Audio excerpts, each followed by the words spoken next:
আমার ভাই মজলুম জননেতা যাকে শেখ হাসিনা ফাঁসি দিতে চেয়েছিল, ওগো আল্লাহ তুমি যারে রাখো তারে মারার শক্তি কারো নাই। রাব্বুল আলামিন তুমি যখন তাকে রেখেই দিয়েছো, তখন মানুষের খেদমত করার, সেবা করার, দেশকে নেতৃত্ব দেওয়ার সুযোগটাও তুমি দান করো। আমরা আমাদের ভাইয়ের হাতে পাল্লা তুলে দিলাম। আপনারা কি এই পাল্লার পক্ষে থাকবেন?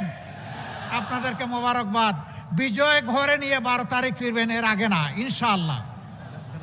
তারপরে রংপুর 3, এই শহর এবং সদর নিয়ে যে আসন, সেই আসনে আমাদের সম্মানিত ভাই বিশিষ্ট শিক্ষাবিদ, আপনারা সকলেই তাকে চিনেন, জনাব মাহবুবুর রহমান বেলাল, আমরা তার হাতেও পাল্লা তুলে দিলাম।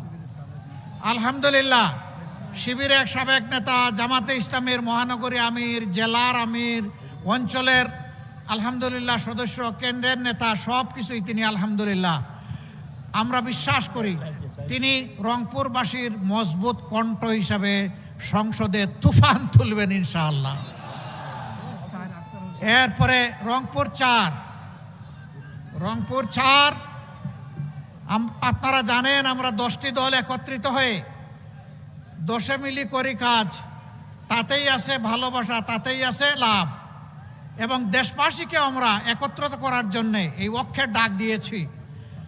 সেই 10টি দলের গুরুত্বপূর্ণ একটি দল হচ্ছে জাতীয় নাগরিক পার্টি। এই পার্টির সদস্য সচিব আপনাদের সন্তান, আমরা তার হাতে এবার শাপলাকলি তুলে দিচ্ছি। মার্কা একটাই, যেখানে পাল্লা ওখানে পাল্লা, সবাই পাল্লা, যেখানে শাপলাকলি ওখানে সবাই আমরা শাপলাকলি। তো এই আসনে আমরা সবাই শাপলাকলি ইনশাআল্লাহ। তারও বিজয় নিয়ে আমরা ঘরে ফিরবো ইনশাআল্লাহ। এরপরে রংপুর 5, আরেক মজলুম নেতা, দীর্ঘদিন জেলে ছিলেন, আপনারা তাকে চিনেন, সাবেক উপজেলা চেয়ারম্যান জনাব বিশিষ্ট শিক্ষাবিদ জনাব গুলাম রব্বানী, তার হাতেও আমরা ইনসাফের প্রতীক এই দাড়িপাল্লা তুলে দিলাম। আপনারা দাড়িপাল্লাকে কবুল করলেন আলহামদুলিল্লাহ। এ বিজয় ঘরে নিয়ে আমরা ফিরবো ইনশাআল্লাহ তাআলা আজিম। তারপরে রংপুর 6, বিশিষ্ট আলেমে দ্বীন, আপনাদের সকলের পরিচিত মুফাসসিরে কুরআন জনাব ভাই নুরুল আমিন, তাকে আমরা দিয়েছি 6 নম্বর আসনে। এই আসনটি রংপুরবাসীর বুক থেকে একবার হাইজ্যাক হয়ে গিয়েছিল, আবার রংপুরবাসীর বুকে ফিরে আসবে ইনশাআল্লাহ।